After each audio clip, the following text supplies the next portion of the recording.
pero que es un factor de riesgo para tener diabetes. Entonces, en esas personas que tienen esos factores de riesgo, es muy importante estar buscando activamente si es que existe alguna, ¿no?, alguna elevación de la glucosa para proceder a hacer el diagnóstico temprano. ¿Qué debemos evaluar en el paciente con diabetes?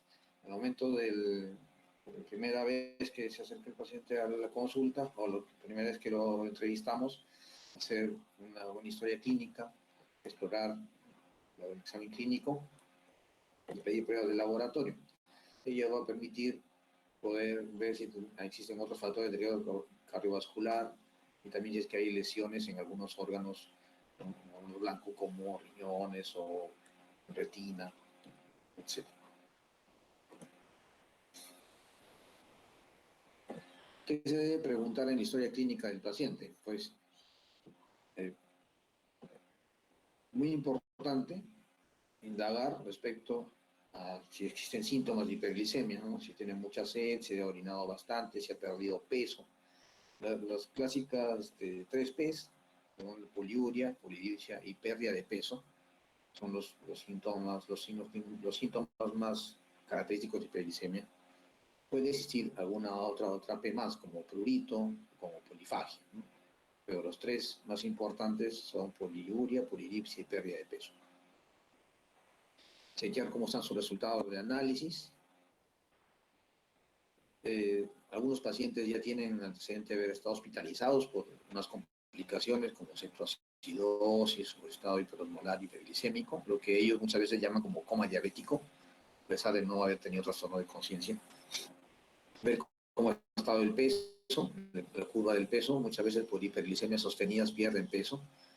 Ver qué tipo de tratamiento ha estado recibiendo, si es que recibió alguno, si había una educación en diabetes, la actividad física que realizan, y preguntar también, obviamente, si es que ha tenido hipoglicemias debido al tratamiento que hayan recibido. No debemos olvidar preguntar por complicaciones crónicas. El paciente, si es que tiene ya algún daño renal o ha tenido infarto o ha tenido, tiene disminución de la visión. En líneas generales, la historia clínica del paciente con diabetes no debería ser diferente ¿no?, de una historia clínica completa realizada para otras enfermedades. Es muy importante el antecedente de diabetes porque las personas con mayor riesgo son aquellas que tienen familiares de primer grado ya afectados de la enfermedad.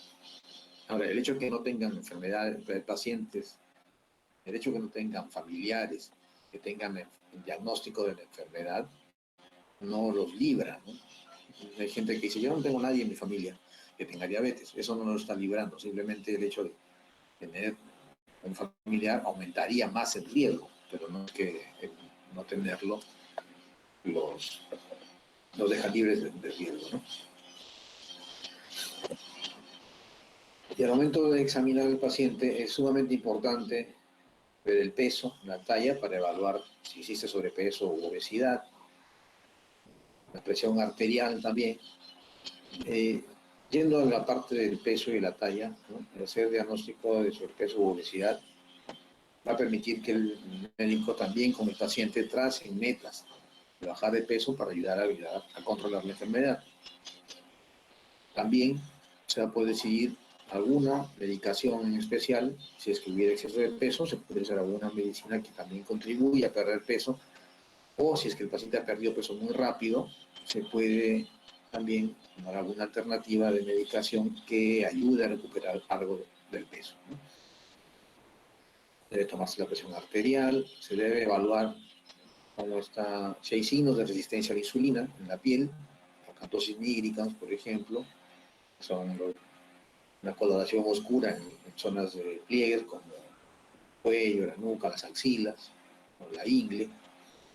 Buscar si hay hongos en las uñas, si hay heridas, si hay úlceras. Debe revisar la cavidad oral porque los pacientes con diabetes tienden a tener caries o piezas dentarias que se aflojan. Eso se llama enfermedad periodontal. y que va a disminuir la capacidad masticatoria. Se debe evaluar cómo están los miembros inferiores, si hay una sensibilidad adecuada en los pies, sensibilidad vibratoria adecuada. Y también evaluar si existen arritmias, si hay soplo carotídeo, si es que existe un pulso adecuado en los miembros inferiores, en la arteria pedia o en la arteria pulso femoral o el pulso tibial posterior. Nos van a dar cierta orientación respecto a cómo está la irrigación de los miembros inferiores. Aquí se puede ver la coloración oscura de la piel del cuello de este adolescente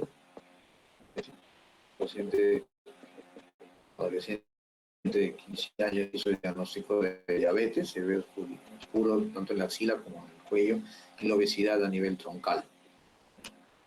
Paciente que tuvo el diagnóstico de diabetes en edades tempranas, pero ya tenía esta coloración oscura muchos años antes. El papá en ese entonces todavía no tenía el diagnóstico de diabetes.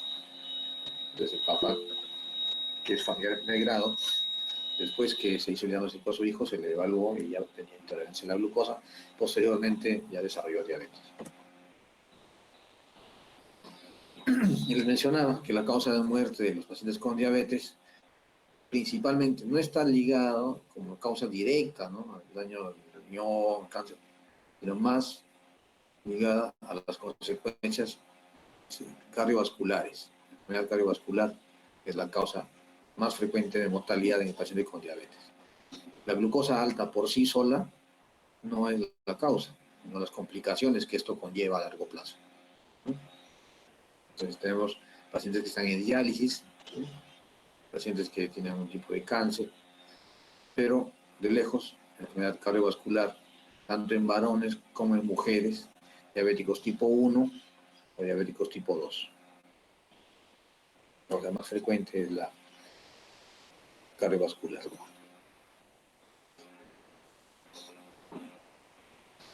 Y esta es para que conversemos respecto a por qué la diabetes tipo 2 no es una causa benigna. Obviamente, no es un cáncer, pero la diabetes va a provocar daños a niveles de diferentes órganos, como en los ojos, como ¿no?, dañando la retina, también a nivel del riñón, que puede llevar a ser causa de enfermedad renal terminal, con necesidad de diálisis, neuropatía diabética periférica, enfermedad cardiovascular. El 80% de pacientes diabéticos pueden tener eventos cardiovasculares como infartos, ¿no?, y también accidentes cerebrovasculares. Esta diapositiva la vamos a desdoblar un poco en las siguientes, porque van a existir, como les mencionaba, diversas complicaciones crónicas, pero es más fácil si las clasificamos en si estas complicaciones son debido a compromiso de pequeños vasos o de grandes vasos. Aquellas que comprometen pequeños vasos son los microvasculares, y vamos a tener tres principalmente: la retinopatía diabética, la nefropatía diabética y la neuropatía diabética. En este listado se ha colocado en el sentido inverso de aparición. Generalmente la primera en aparecer en el paciente diabético mal controlado es la neuropatía diabética, seguida de la nefropatía y después de varios años la retinopatía diabética. Entonces, esta retinopatía diabética es una de las causas que se debe evaluar con un examen de fondo de ojo. Van a haber etapas, puede haber una etapa en la que no hay proliferación de neovasos, o sea, de nuevos vasos en la retina, se llama una etapa no proliferativa, pero después puede evolucionar hacia ya una etapa de retinopatía proliferativa, en la que ya crecen nuevos vasos en la retina, que tienen una pared muy delgadita, que pueden sangrar, pueden llevar a desprendimiento de retina. Ahora, no solamente la retina es la única parte del ojo que se compromete con la diabetes, sino también puede afectarse el cristalino, eso produce catarata. Puede haber incremento de la presión intraocular, lo cual se llama glaucoma. O sea, son varios componentes dentro del ojo que se ven afectados por la diabetes. Sin embargo, la causa más severa es la retinopatía. Como pueden ver, la retinopatía diabética es la causa de ceguera, la sexta causa de ceguera prevenible. Se puede prevenir, por supuesto.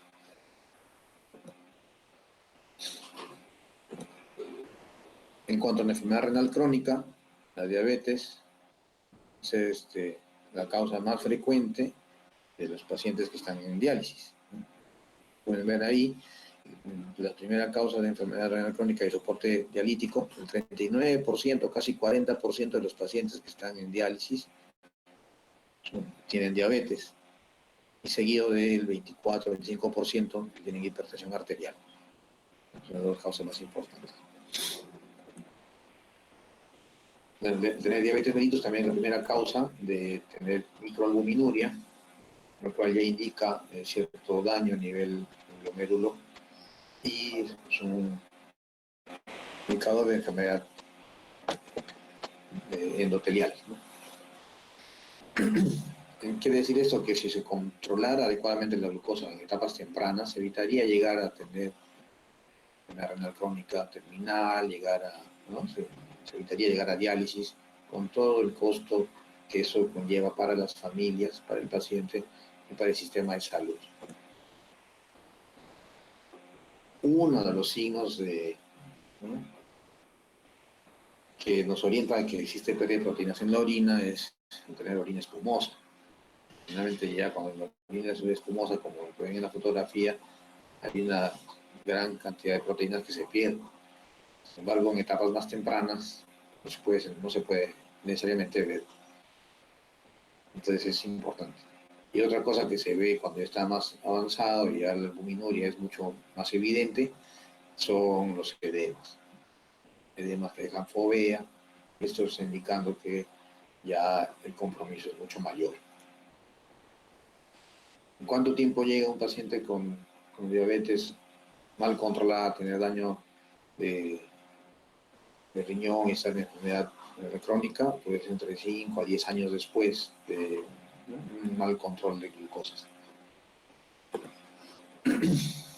Y la neuropatía diabética es otro tipo de complicación microvascular, es la más frecuente, la que empieza más tempranamente y puede comprometer tanto nervios periféricos como nervios, mejor dicho, nervios periféricos motores, se llama neuropatía motora periférica, pero también puede comprometer nervios de las vísceras, que son nervios autonómicos. Entonces puede haber diferentes tipos de sintomatologías. Sin embargo, la más frecuente al inicio es la neuropatía periférica. Y eso se puede evaluar examinando los pies, probando la sensibilidad en diversas zonas de la planta del pie para evaluar si el paciente percibe bien o no el tacto del monofilamento, que es una prueba, ¿no? Es un aparatito bien delgadito, y se puede complementar con el uso del diapasón para ver si es que percibe la vibración. Uno se va guiando también de lo que encuentra en el examen del pie, porque si existen callos o deformidades y es un pie que está en riesgo, nos está indicando que hay fricción en algunas zonas que están llevando a que se engrese la piel. Entonces ya eso nos da una alerta de que deberíamos estar al tanto de que el paciente tiene riesgo de hacerse úlceras. Entonces se debe educar al paciente y se debe complementar el trabajo con los podólogos o podiatras. Eso es lo que mencionaba, este es el monofilamento. Se presiona en la planta del pie, este plastiquito se curva y da una presión de 10 milímetros de mercurio. Debería ser percibida. Y para el pinchazo es con lancetas, con cuidado se presiona y el paciente debe sentir el licor. Muchos pacientes no sienten y esto va avanzando. hasta que ya se forma una herida y con el mal olor el paciente a veces lo reconoce, pero no le dolió nunca porque ya tiene comprometidos los nervios de las piernas. Una evaluación de reflejos y el uso del diapasón.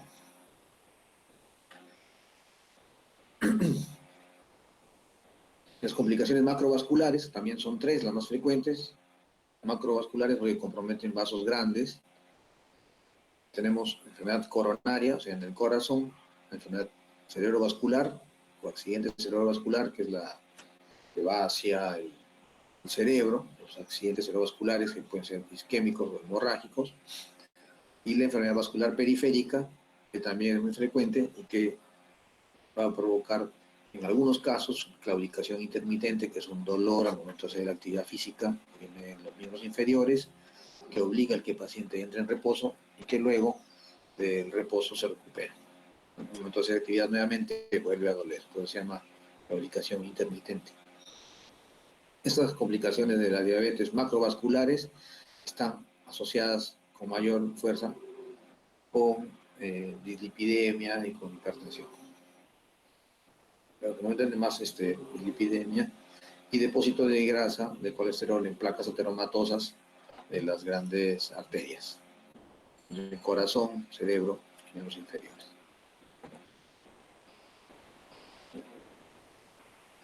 ¿Qué sabemos respecto a la enfermedad macrovascular en estos pacientes con diabetes? Primero que esta enfermedad macrovascular, esta diabetes, va a ser la primera causa de amputaciones no traumáticas, motivo por el cual al paciente se le amputan los pies o las piernas sin haber tenido un accidente en la cabeza, diabetes. Aproximadamente el 31% de los casos de infartos de miocardio ocurren en los pacientes con diabetes y también los pacientes con diabetes constituyen la tercera causa de accidentes cerebrovasculares en nuestro país. Tanto isquémicos como hemorrágicos, más isquémicos que hemorrágicos, pero es una causa importante de morbilidad. Y el pie diabético, que va a tener diferentes grados de complicaciones. El pie diabético per se no es una complicación de diabetes directamente, sino que el pie diabético se denomina a la combinación de las complicaciones, de las complicaciones diabéticas. El pie diabético es una combinación de tanto un daño neuropático, o sea, tanto neuropatía como enfermedad vascular periférica. Las dos complicaciones llevan a que un paciente tenga un pie diabético. La neuropatía va a permitir que haya una menor sensibilidad, ¿no? En el momento de la presión, del ajuste del zapato o de la lesión, cuando ya se produce. La neuropatía también va a provocar que haya menor secreción de sudor, el pie más seco, hay atrofia de interóseos, deformidades en los dedos, todo ello conlleva que haya zonas donde hay mayor roce, mayor presión en el pie. El paciente, como tiene la neuropatía, no lo percibe.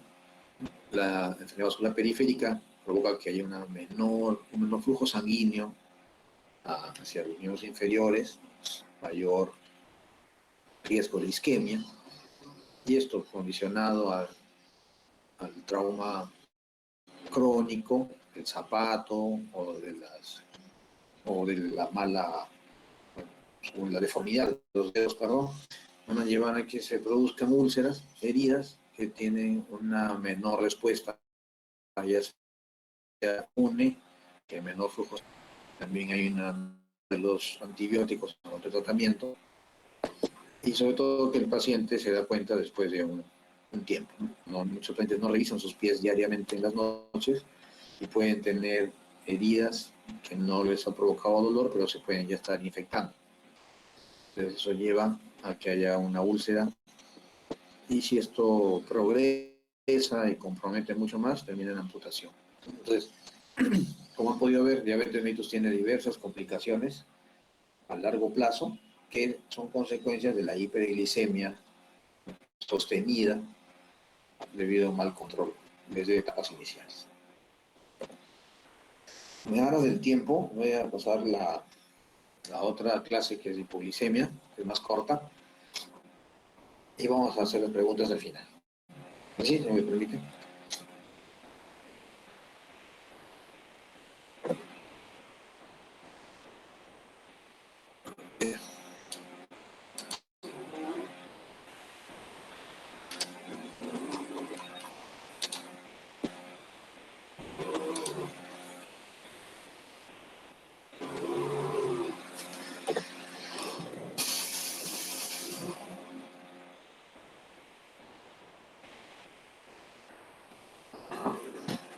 Aquí me olvidé cambiar la fecha.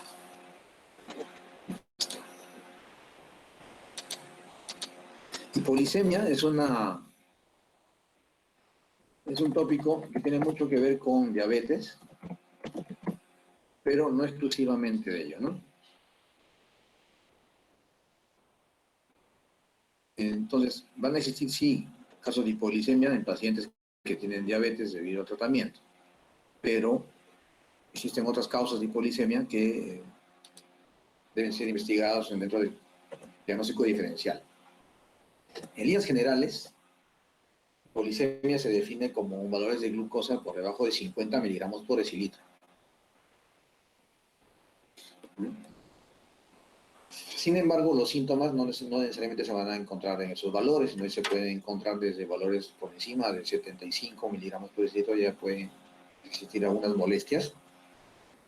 Y la manera clásica de hacer el diagnóstico es con la triada de Whipple. Whipple fue un cirujano que describió hace ya muchos años la hipoglicemia y que decía que como los síntomas se pueden confundir con otras enfermedades, tendría que, para estar bien seguros, tendría que reunir esos criterios, ¿no? Síntomas de hipoglicemia, es decir, ya lo vamos a mencionar, por ejemplo, sudoración fría con nerviosismo, hipoglicemia ya confirmada en el laboratorio y respuesta al tratamiento. Esa es la triada de Whipple. ¿Por qué mencionamos esto? Porque hay algunos pacientes que pueden tener síntomas como sudoración fría, por ejemplo, que no necesariamente están en hipoglicemia, puede estar presentando una reacción vagal, por ejemplo, a una infección gastrointestinal, o puede estar presentando un infarto de miocardio o una isquemia miocárdica, también provocar esa sudoración fría con nerviosismo, pero para considerarse que es hipoglicemia, la causa de todo eso tiene que documentarse y responder al tratamiento. En el caso especial de los diabéticos, hipoglicemia se define con valores de glucosa por debajo de 70. Por eso le digo, hay una definición general y una definición en caso de diabéticos. En caso de diabéticos, por debajo de 70. Obviamente, sabiendo que el paciente ya tiene diagnóstico de diabetes. ¿Y por qué es importante tratar hipoglicemia? ¿Por qué es importante evitar que se presenten los casos de hipoglicemia? Primero porque la glucosa es un metabolito, un sustrato muy importante para el funcionamiento del sistema nervioso central. Tanto así que de todo el valor de la glicemia que tenemos en sangre ahorita, el 80% de esa glucosa va a ir hacia el cerebro y al sistema nervioso central.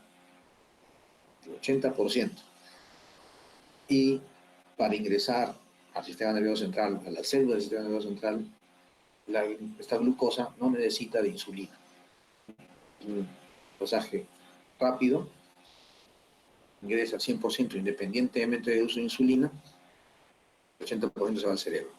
Y el 20% restante, ese pequeño 20% de glucosa que queda, se reparte entre todos los demás órganos del cuerpo. Los músculos, por ejemplo, el hígado, los intestinos, etc. Y ya para ser ingresada al músculo sí se requiere la mitad de esta glucosa, requiere el uso de insulina y la otra mitad no. Pero por eso es fundamental el mantener una glicemia adecuada, porque la glicemia, la glucosa, es fundamental para el adecuado funcionamiento del sistema nervioso central. Y el cerebro no puede es capaz de reemplazar este sustrato por otro. Entonces, la hipoglicemia va a provocar una disfunción cerebral. Y van a existir diversos mecanismos para tratar de compensarlo. Nosotros sabemos que para el control de la glucosa existen varias hormonas involucradas. Una de ellas, para nivelar el valor de glicemia, es la insulina. La insulina es una hormona que se secreta en el páncreas por la célula beta y que va a provocar que los niveles de glicemia disminuyan. Para mantener el equilibrio, existen otras hormonas que van a provocar que el nivel de glucosa se eleve. Estas hormonas que actúan en sentido contrario a la insulina se llaman hormonas contrarreguladoras de la insulina. Estas hormonas contrarreguladoras son el glucagón, está la hormona de crecimiento, la epinefrina, las hormonas tiroideas, el cortisol, etc. Entonces, ¿qué ocurre cuando los niveles de glucosa disminuyen? Cuando los niveles de glucosa bajan, lo primero que hace el organismo es disminuye la secreción de insulina. Obviamente, si ya no necesita que la glucosa baje más, se tiene que frenar la insulina. Disminuye la secreción de insulina y ello lleva a que en el hígado se incrementa la glucogenólisis, es decir, se degrada el glucagón en glucosa y se va liberando la sangre, ¿no? También va a haber un incremento en la gluconeogénesis hepática, formando nueva glucosa para que los niveles en sangre mejoren.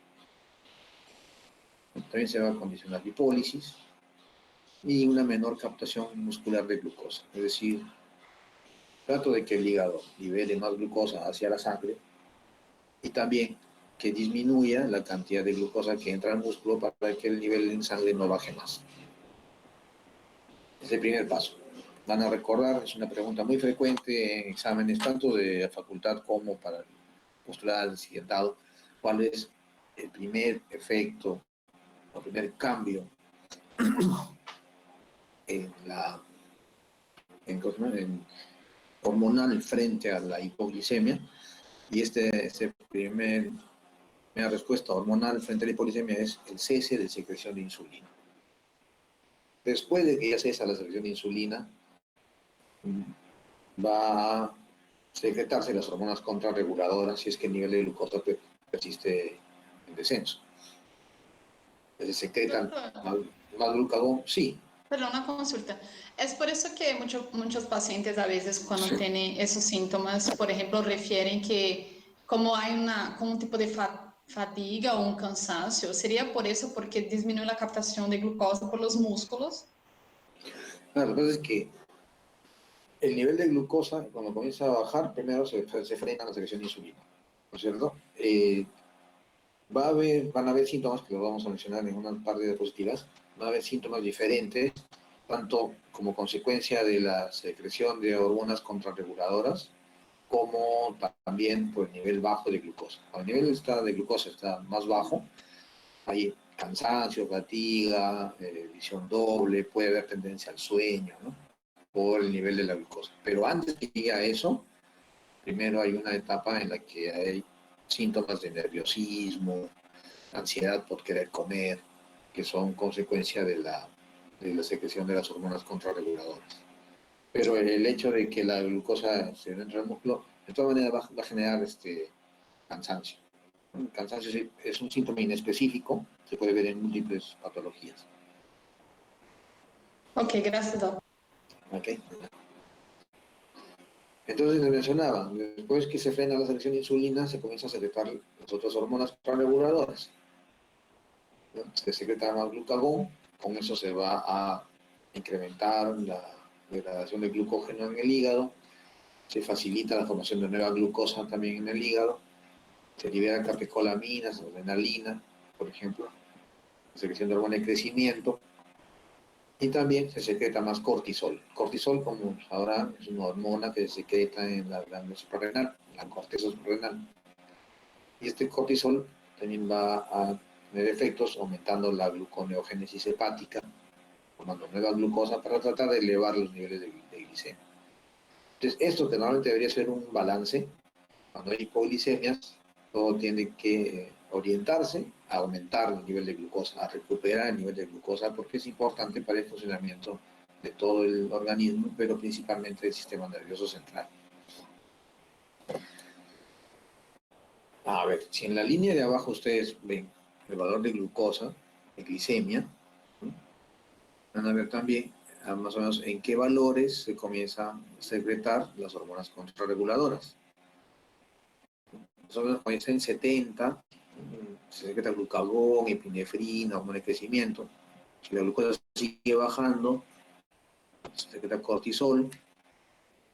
Se plantea que los síntomas de glucosa pueden estar apareciendo alrededor del 55 de glicemia, aunque, como les mencionaba, algunas personas sienten síntomas de hipoglicemia en valores más altos. Y si los niveles siguen bajando, pues ya viene alteración cognitiva, ¿no? Acá hay otro cuadro, pero ahorita les voy a mencionar otro cuadro más respecto a los valores en los cuales se plantea que puede estar apareciendo la secreción de uno o de otro.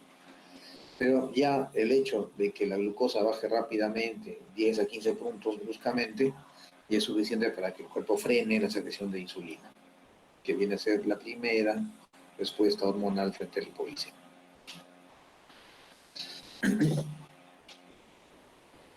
¿No? Acá es otro cuadro, más o menos como en 80 se deja de secretar insulina, por debajo de 70 ya se secretan las otras hormonas. Siempre les preguntaba en la clase presencial si es que, y ahora lo voy a hacer aquí a través del Meet, si es que ustedes conocen algún síntoma que pueda presentarse después que se ha secretado glucagón. No sé si ustedes tienen una respuesta. Cuando el paciente secreta glucagón o secreta hormona de crecimiento, ¿existe algún síntoma en los siguientes minutos? No o sí. ¿Y cuál sería?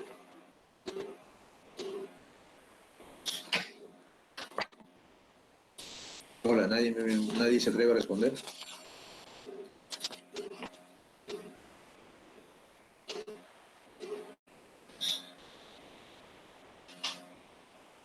Doctor, ¿puede repetir la pregunta, por favor? No la entendí muy bien. Oye, le pregunté si es que ustedes conocen algún síntoma que se produzca debido a la secreción de glucagón o de hormona de crecimiento, ¿no? Un síntoma que aparezca después de unos minutos de que se secreta el glucagón o la hormona de crecimiento. ¿Hipertensión puede ser? No, pero como síntoma, Ah, como síntoma.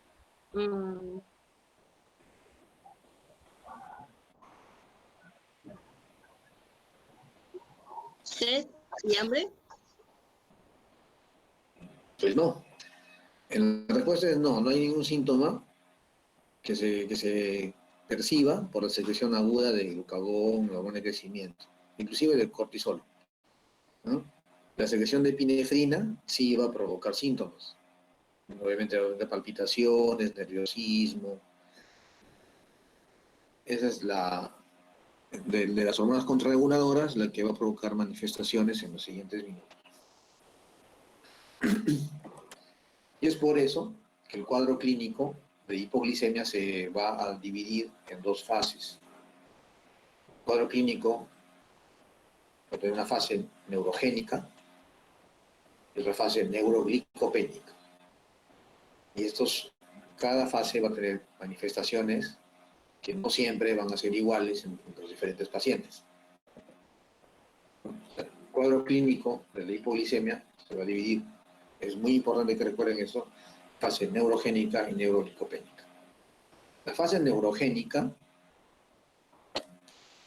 se va a caracterizar porque los síntomas son producidos por la descarga adrenérgica. Por eso les preguntaba, si es que la glucosa baja y la respuesta es secretar más hormonas, la hormona de crecimiento, hormona del cortisol, glucagón, estas hormonas se van a secretar pero no van a dar ningún síntoma.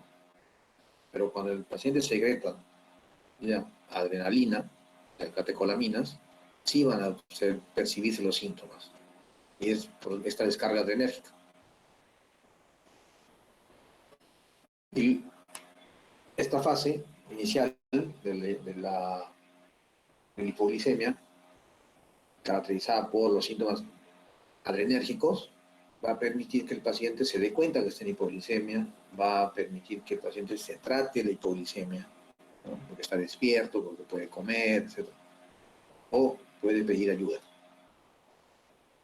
Si los niveles de glucosa siguen bajando, ya se pasa de esta fase neurogénica a una fase neuroglicopénica, en la que los síntomas se deben a la falta de glucosa en el sistema nervioso central. En esos momentos, muchas veces el paciente puede tener ya alteraciones para hablar, para caminar, puede hablar incoherencias, puede inclusive tener trastorno de sensorio. Entonces ya no está en capacidad de tratarse así, ¿no? De darse autotratamiento, inclusive a veces ya no está en capacidad de pedir ayuda. Eso es lo que se debe evitar. Se debe evitar llegar a esta fase neuroglicopénica. ¿Cuáles son los síntomas que se encuentran en cada fase? Pues obviamente, si la primera fase es la neurogénica debido a la secreción de catecolaminas como la adrenalina, lo típico es que el paciente sienta nerviosismo, temblor en las manos, sudoración, muchas veces sudoración fría porque la catecolaminas produce vasoconstricción periférica, entonces el paciente se pone frío la piel y suda, ¿no? Puedes tener sensación de hambre. Estos síntomas neurogénicos, como les digo, son los primeros que aparecen, entonces el paciente los reconoce y pide ayuda o el mismo se trata.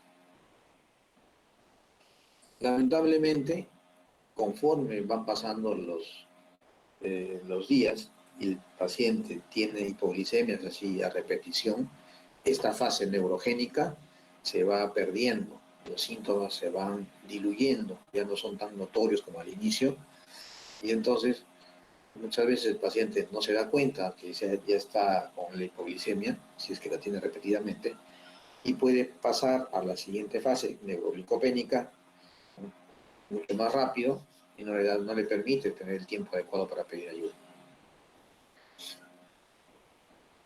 Cuando ya los niveles de glucosa bajaron más, se entra en la segunda fase, que es la fase neuroglicopénica, y como les decía, debido a la falta de glucosa en el sistema nervioso central, puede existir diversas manifestaciones.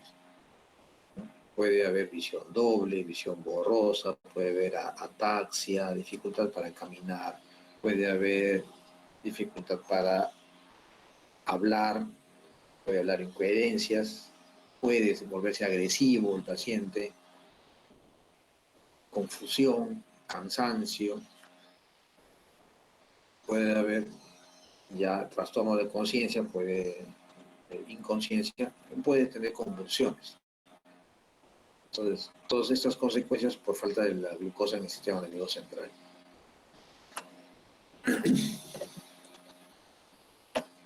Les decía que la diabetes o el tratamiento de diabetes no es la única causa de hipoglicemia. Si bien es cierto, la hipoglicemia existe hace mucho tiempo, antes de que aparecieran los tratamientos de diabetes, pues las causas eran, mejor dicho, los casos de hipoglicemia eran muy pocos. De lejos, la causa más frecuente es el tratamiento de la diabetes con insulina o fármacos que produzcan secreción de insulina, como son las sulfonilurias. Entonces,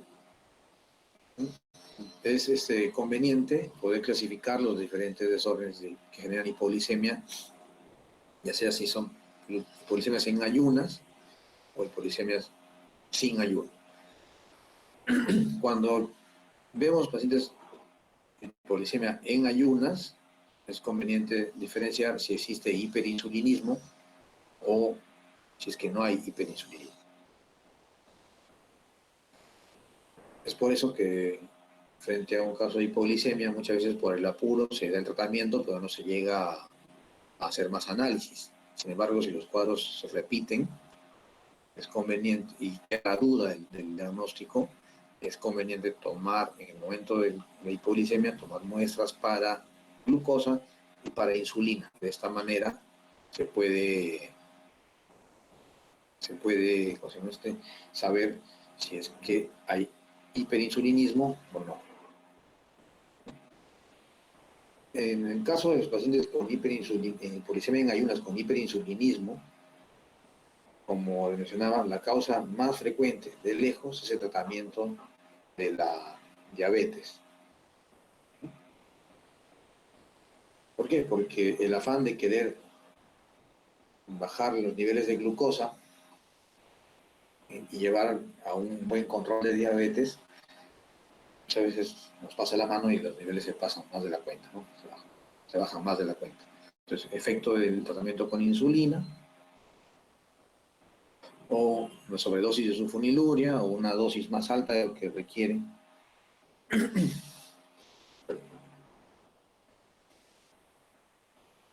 Siempre hay que descartar que no haya una administración oculta de insulina o de sulfonilurias, porque existen pacientes con intento de suicidio, por ejemplo, que va a tomar el fármaco de un familiar, lo que debemos siempre evaluar.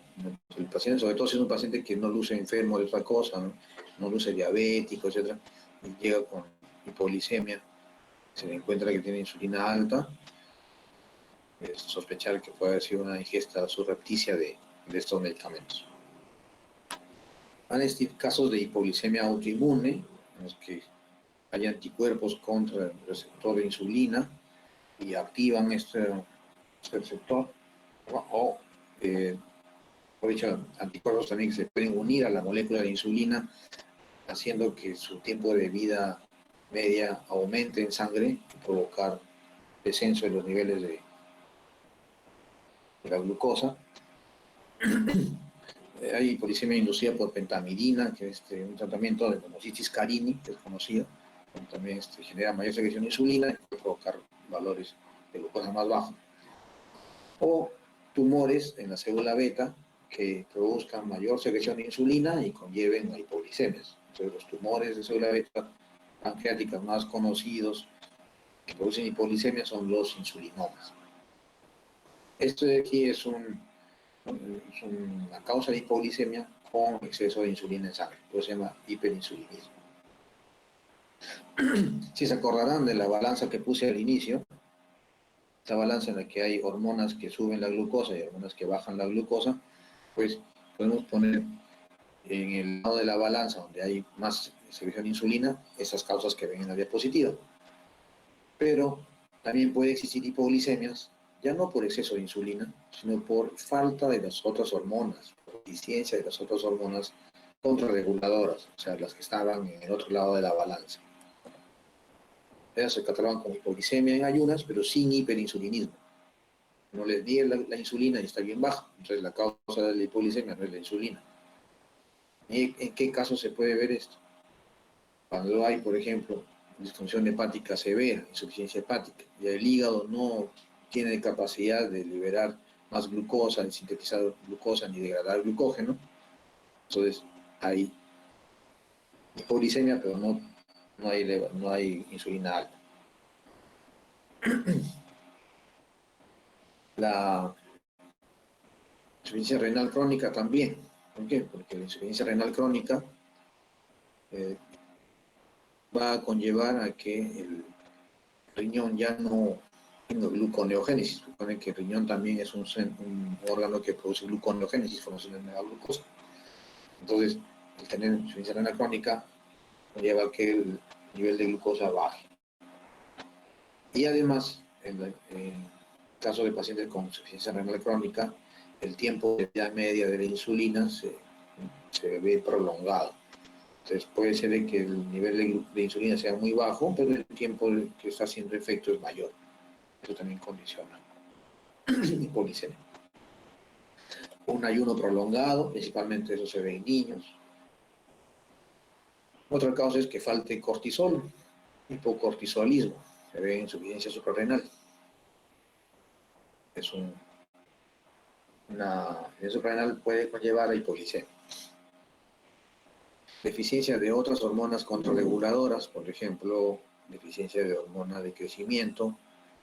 La hormona de crecimiento se sintetiza en la hipófisis. Entonces, cuando hay hipopituitarismo, por ejemplo, hay falta de diferentes hormonas, entre ellas la hormona de crecimiento. También puede haber hipoglicemia en estos pacientes.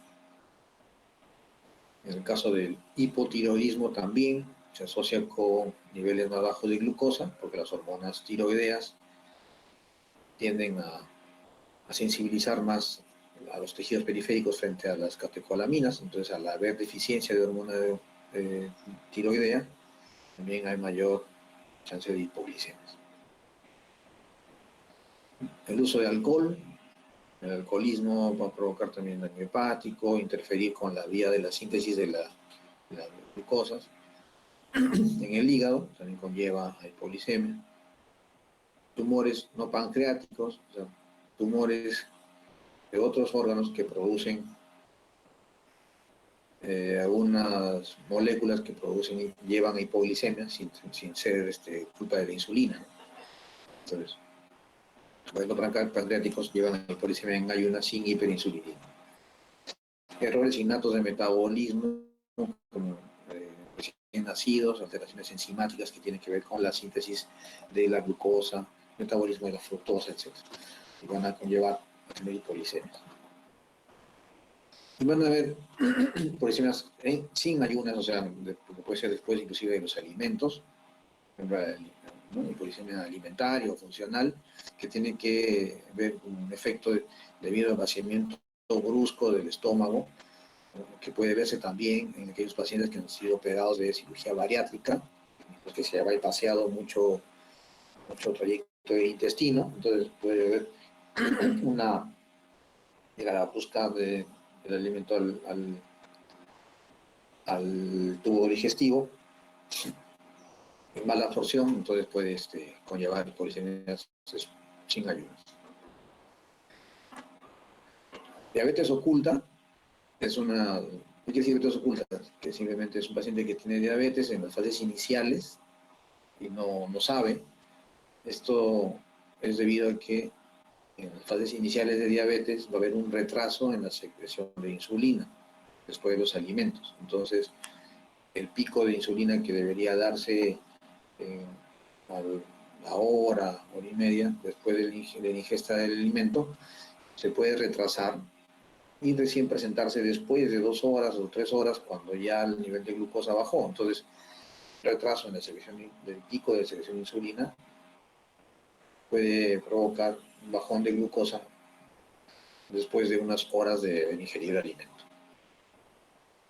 Ingesta de etanol, y existen otras ya enfermedades metabólicas como galactosemia, intolerancia a la fructosa, que estén condicionando hipoglicemias en otros momentos del día. El recién nacido de la madre diabética puede tener hipoglicemia porque al momento de cortar el cordón umbilical, el bebé puede tener todavía un poco de hiperglicemia que la madre le ha pasado. En respuesta a esa hiperglicemia, el páncreas del bebé secreta insulina. Pero al momento que el bebé es separado de la madre y ya no hay la unión del cordón umbilical, el bebé todavía no aprende a succionar adecuadamente, no se alimenta bien. Y entonces el nivel que tiene circulante de insulina hace que el nivel de glucosa baje, presenta una hipoglicemia de recién nacido que puede durar unos días, 24 horas, 48 horas después del parto. Entonces hay que estar atentos a ello. Esta es una resonancia magnética y la anatomía patológica de un paciente que tiene un insulinoma. Se puede ver el páncreas, una bolita que es el tumor. Muy bien, ¿cómo se trata la hipoglicemia? La hipoglicemia se debe tratar en 2 momentos. Uno, en el momento preciso de la hipoglicemia, que es el tratamiento de emergencia. Y después, en algunos casos, un tratamiento ya a largo plazo. Va a ser importante definir si el paciente está con hipoglucemia leve, moderada o severa. Si el paciente tiene una hipoglucemia leve, que está despierto, puede ingerir alimento, entonces lo recomendable es que el paciente coma. Puede comer una fruta, puede tomar su vaso de leche, puede comer pan con queso, chupar caramelos, comer su chocolate, etc. Y siempre de la mano con la causa, ¿no? Si es un paciente que es diabético, consume medicación para bajar la glucosa, habrá que regularle la dosis o ver si es que comió a sus horas o consumió el alimento acostumbrado. A veces el paciente come menos por algún motivo, porque le duele la muela o porque está decaído, come menos, pero toma la misma dosis de medicación habitual, entonces puede tener hipoglicemia. En ese caso solamente come y ya pasó y hay que ir chequeando cómo se regulan las dosis. Sin embargo, si la hipoglicemia es más severa y el paciente está inconsciente o no puede pedir ayuda, tiene que ser llevado a un centro de salud y colocarle glucosa por la vena. Esta glucosa es la dextrosa endovenosa, ¿no? Para mejorar los niveles de glicemia. ¿Cuánto se le pone en momento de la emergencia? Pues el paciente que es llevado a la emergencia requiere tratamiento endovenoso, pues se plantea un bolo ¿no? Si tuviéramos dextrosa al 50%, son 25 a 50 mililitros. Sin embargo, es difícil encontrar esta presentación. En los hospitales más tenemos dextrosa al 5% y en algunos dextrosa al 10% en frascos que vienen de 1 litro. Entonces tenía que meter un montón de volumen al paciente para poder despertarlo. La alternativa, y es lo que hacemos en los hospitales aquí, es colocarle dextrosa al 33%, las 4 ampollas, porque vienen de 20 mililitros cada una, entonces 4 ampollas son 80 mililitros, coloca dextrosa al 33% en bolo, es decir, se le inyecta a la vena directamente, uno tras otro, no debe colocarlo lentamente, ¿no? Se aplica rápido, eso le está dando una aporte similar a los 50 mililitros de dextrosa al 50%. La respuesta es rápida. El paciente que está con trastorno de conciencia rápidamente se despierta, comienza a hablar, ¿no? Comienza a dar sus datos, a veces se sorprenden que están en el hospital porque no estaban desorientados. Y también, así como tenemos tratamiento con dextrosa, también tenemos, aunque es muy raro encontrarlo aquí en el país, glucagón inyectable, 1 miligramo, se puede aplicar inyectable intramuscular o subcutáneo, viene en presentación así como lapiceros de insulina. El glucagón se pone directamente en la pierna o en una zona, en el muslo, el glúteo, etc. Y el efecto es en 10 a 20 minutos y va a tener una duración de efecto de hasta 2 horas. Aquí no encontramos con facilidad, lamentablemente los grupos de farmacias no compran en cantidad, pero es un tratamiento que esperemos que en algún momento se pueda encontrar fácilmente. Entonces, ¿qué pasa con el paciente que recibe estos tratamientos? Pues, como digo, rápidamente despierta, pero hay que estar monitoreando y aprovechando para tener una buena historia clínica, un buen relato, y saber la causa de la hipoglicemia. Y no es que ya se despertó y se va a su casa, sino que tiene que quedar hospitalizado por lo menos 24 horas, recibiendo ya una infusión de dextrosa al 10% endovenoso y que el paciente coma. Es diferente que un paciente haga hipoglicemia porque no comió bien y tomó la dosis habitual de pastillas o se inyectó más insulina, ¿no? En ese caso la recuperación es más rápida. Es diferente a que un paciente que tiene insuficiencia renal se aplica una dosis de insulina más alta de lo debido, porque en caso de insuficiencia renal, esa dosis de insulina va a actuar más tiempo, va a provocar más hipoglicemias repetidamente y más sostenida. Entonces el paciente tiene que quedarse en observación en el hospital para monitorear las glucosas, ¿no? Y evitar que estos niveles de glucosa vuelvan a bajar, porque muchos pacientes hacen hipoglicemia, despiertan con el tratamiento y luego de una media hora nuevamente están hipoglicémicos, hablando de incoherencias, hay que ponerle otro bolo de dextrosa, ¿no? Mejora la glucosa y así están ondulantes. Entonces lo que voy a hacer es colocarle su vía de dextrosa al 10% y que repente coma y hacer el seguimiento durante la hospitalización. En algunos casos, dependiendo de la causa, por ejemplo, en aquellos pacientes que tienen insulinoma, por ejemplo, que no le han podido operar, en aquellos pacientes que tienen algún tipo de otra etiología, puede utilizarse medicación como el diazóxido,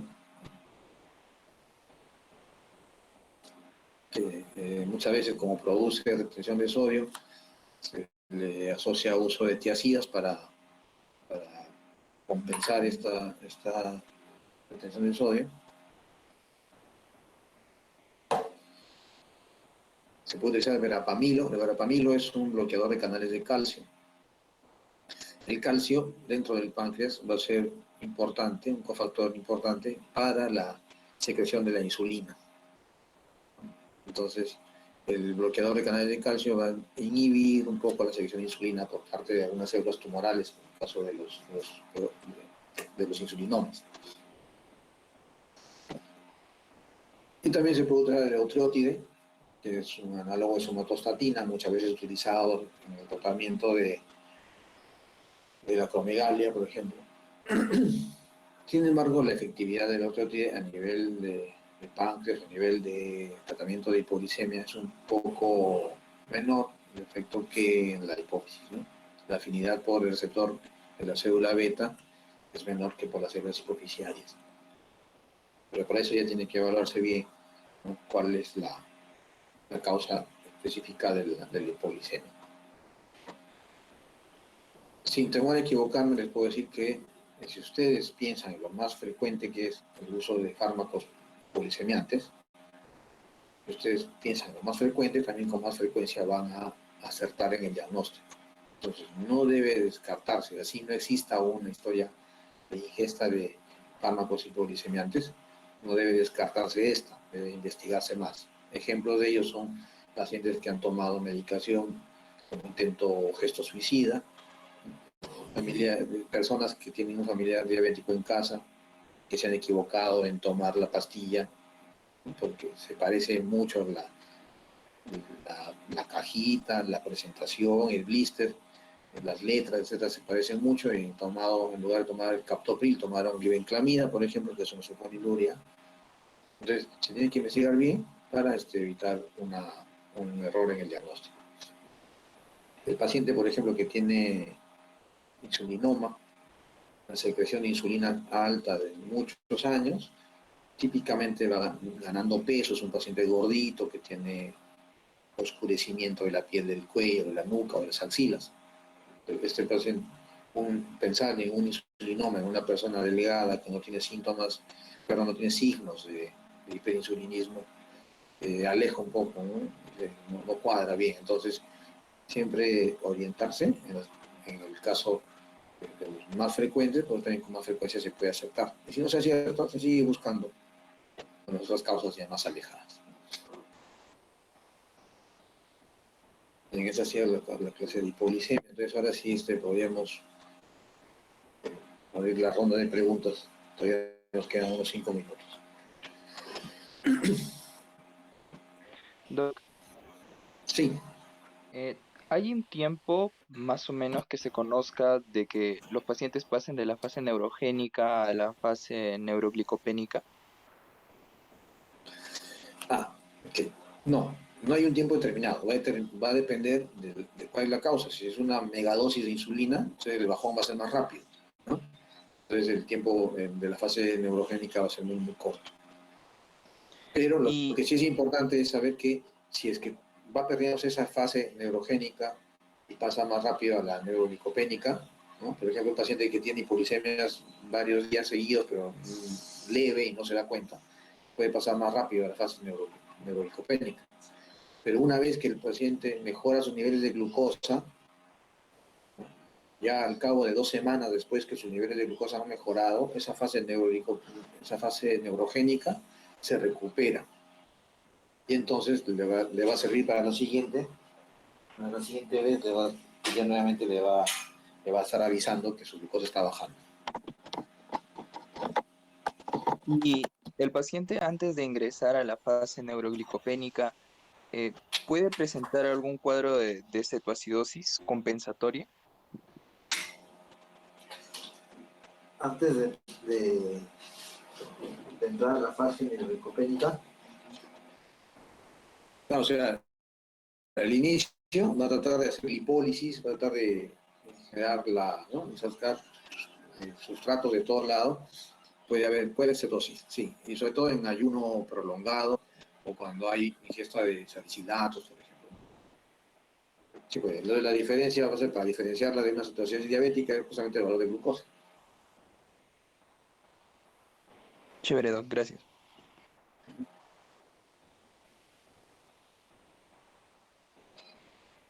Doctor, una pregunta.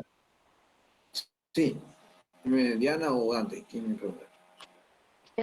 Diana. Yo quería Diana. preguntarle con respecto al tratamiento de la diabetes, pero la que es de tipo 2. ¿En qué momento yo le podría indicar a mi paciente a utilizar insulina? ¿Hay algún criterio? Ok.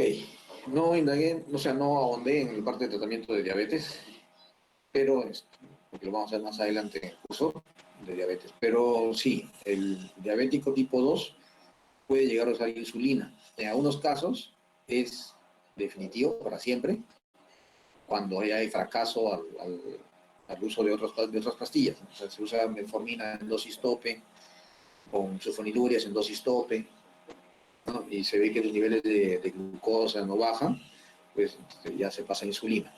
Eso muchas veces es ya definitivo. Pero van a haber otras situaciones que requieren usar insulina, pero que no es para siempre. Por ejemplo, si la diabética sale gestando, entonces tiene que usar insulina durante el embarazo, hasta que ya pase. O si es que el paciente diabético tiene una enfermedad aguda, severa, por ejemplo, se infartó o le dio una sepsis, el paciente se va a hospitalizar, en ese caso el control más rápido de diabetes es con insulina, también temporalmente. Puede ser que el paciente con diabetes esté perdiendo mucho peso porque tiene una neoplasia, ¿no? Un cáncer, o tiene tuberculosis, entonces pierde peso y se está descontrolando la glucosa, ¿no? Se cambia por insulina. Y según cómo vayan las otras enfermedades, se va regulando el uso, ¿no? O sea, en otras palabras, el uso de insulina en el diabético tipo 2 no solamente es cuando ya no funcionan las otras pastillas, sino también hay situaciones que se pueden presentar más antes. En general, ¿cuánto tiempo es que dices que no funciona? Si 3 meses de tratamiento de pastillas, dosis tope, no baja la hemoglobina glicosilada al valor objetivo, ¿no? La mayoría de veces el objetivo de tratamiento de la diabetes es llevar a una glicosilada menor a 7. Pero hay algunas situaciones en las que uno puede ser un poco más flexible, porque si el paciente es un adulto mayor, uno le puede permitir tener un poco más alta la glicosilada. Pero si pasan 3 meses con los fármacos en dosis altas y no le funciona, sigue alta su glicosilada, ya se ha indicado cambiar a insulina. Gracias, doctor. Dante, ¿qué ibas a preguntar?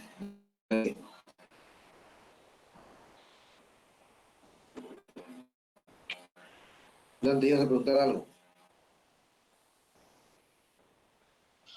Sí, doctor, lo que pasa ya respondió la pregunta en la pregunta de Diana, que el tratamiento de elección de una diabetes gestacional era la insulina. Gracias. Ok.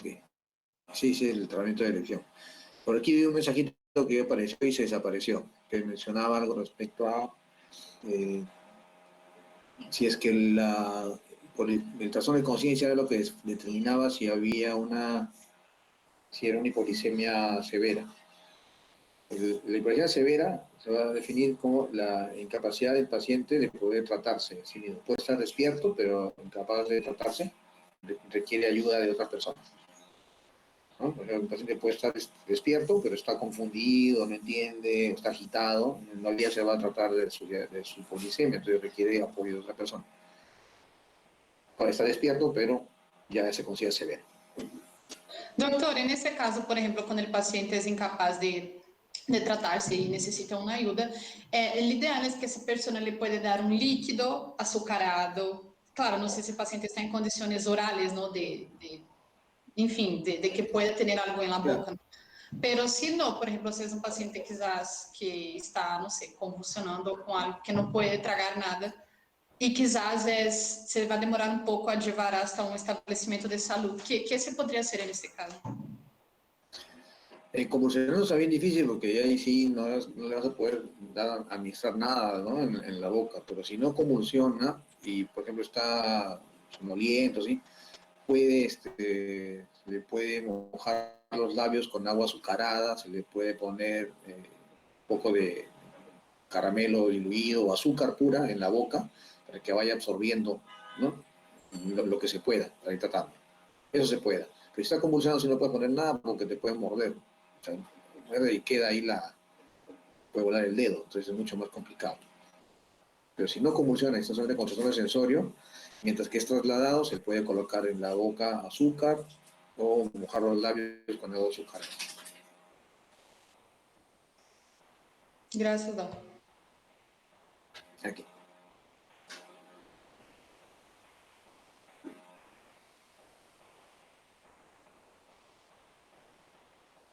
¿No tiene ninguna pregunta más?